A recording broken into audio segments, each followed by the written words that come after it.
Nice job, William. Thank you very much.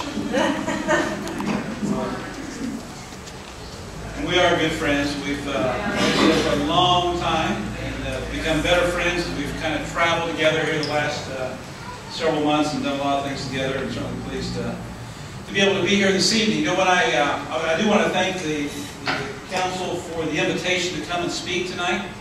When I received my first call, and it was Jennifer that was calling me, and she asked if I would be interested in coming to speak to this group, and it was like the DDC, CPP. It's like, I said, Jennifer, I don't know what that is.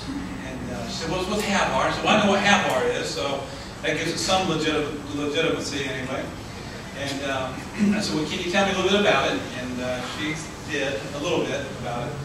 And I said, well, let me check my calendar. And what am I supposed to speak on? Is what I asked her. And she said, well, you can talk about anything you want to. I thought, Jennifer, you don't know what you're getting yourself into. I'm talking about anything I want to. So I checked our calendar and was able to move some things around to be able to be here tonight. And then I had a follow-up conversation with Scott. And again, my question was, is there some parameters of what I should speak about? And he said, no, what Jennifer said, right, just anything you want to. He said, it would be nice if you threw in something a little bit about self-advocacy. It's okay, that gives me a little bit of direction as to what I'm going to be able to talk about tonight.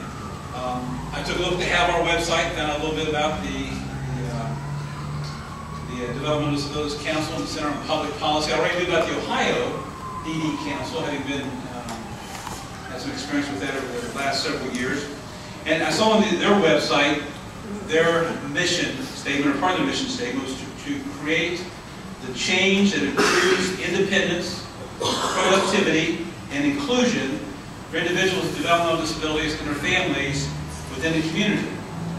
You know, those are some pretty good talking points there. You know, maybe I can use that as part of my speech and talk about the improvement, being able to improve people's independence and productivity and inclusion, kind of a three-point plan, and use some bullet points and talk about that.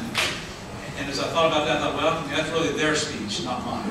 And so I decided to actually move on to the idea of self-advocacy and kind of take a look at that and look for some definitions related to self-advocacy. And the best one I found, and it seems to be a pretty common one, but it was written back in the 80s by a couple of individuals that were in the forefront of some self-advocacy kinds of things, a couple of folks with developmental disabilities.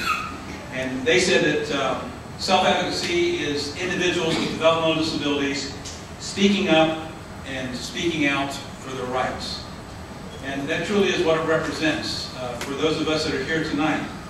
You know, the advice that I used to and still do give to some families over the years who have children with developmental disabilities as they were looking for some help with some of the challenges with school systems, with educators, with principals, with superintendents, not DD superintendents necessarily, Eric, but some of the challenges with getting services and therapies and ancillary services. And my best advice to them at the time, and still is today, is that you, as a parent, is the best advocate that your child is going to have. If you want something to happen for your child, you need to be in there and speak up for them. You need to stand up for them and help them, advocate for them. No matter how good of a teacher they might have, and how well-intentioned the teacher might be, no matter how well-trained they might have been at the Department of Education by Dr. Jackman, no matter how good of a principal that system might have, and their interest, it's still the individual parent that could choose to make the right decisions for their child with a developmental disability. But you know, time goes on, and children with developmental disabilities become adults with developmental disabilities.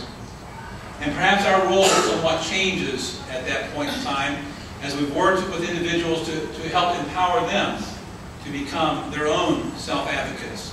However, many of us still are called alongside to help individuals with developmental disabilities to become better self-advocates. You know, there are many in this room tonight, both employed and volunteers, that have taken on that responsibility over the years to come alongside and help individuals with developmental disabilities to become better and stronger self-advocates.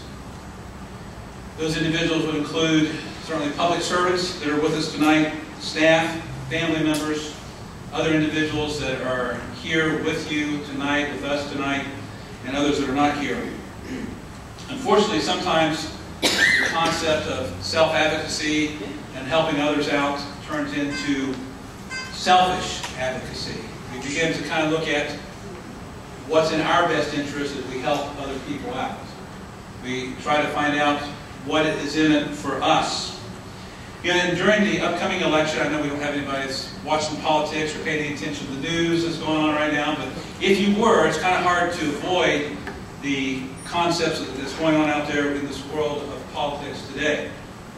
I heard a commentary last week of some folks as they were talking, and one of the things they were pointing out that public policymakers can always be expected to act in their own best interest, making decisions that will help them keep them in power.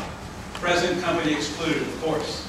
But that is a common thought. Certainly that those kinds of things that people are helping other people out, and really they're looking in their own self-interest. The selfish kind of advocacy that they're looking at.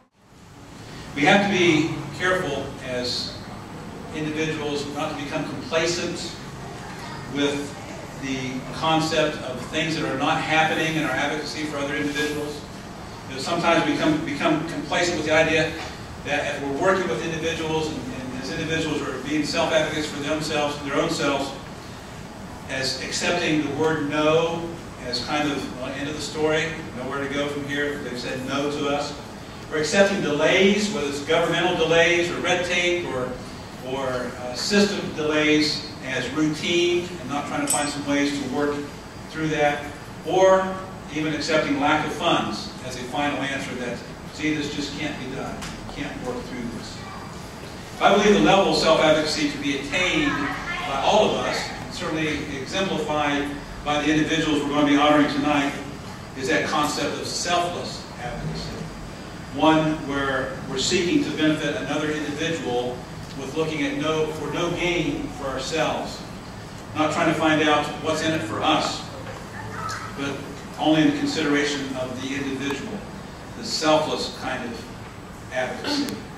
Truly at that point in time, giving a voice to those without a voice and empowering those who may have limited power. Looking out for the best interest of other individuals. Truly looking for ways to better improve each individual's quality of life. And that's what we all look for ourselves. I believe we should be looking for that for other people as well. And many of you are doing exactly that. I mean, you wouldn't be here tonight if you weren't in that role of a selfless advocate. I would remind us not to rest on the laurels that we may have accomplished at this point in time.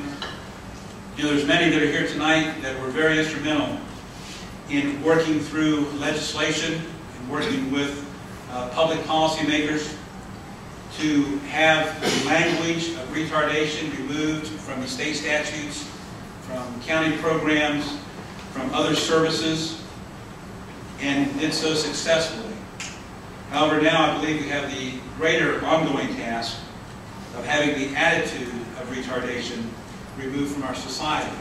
And as you continue to be selfless advocates, that is certainly one of the things that together we can work on in our community, and certainly see that expand throughout the state of Ohio. Self-advocacy does involve risk. One of the things that the two individuals I mentioned earlier had noted and that they were concerned about, that the greatest risk they felt as individuals with developmental disabilities in speaking up about something they wanted or was interested in, their greatest risk and concern they felt was that a staff member would say, no, can't be done, not interested. And we need to, again, empower individuals to be able and willing to suggest things, work through things, go after things, and see things happen in their lives each and every day. Tonight, we certainly congratulate our self-advocates tonight, the ones that we're going to be recognizing under individual efforts on the things that you've done, the things that you've accomplished, the things that you have caused to happen to make an improved quality of life, not just for yourself, but for everyone that's involved. Thank you for your part in creating that change that improves the independence, the productivity, and the inclusion for for individuals with developmental disabilities and their families throughout this community.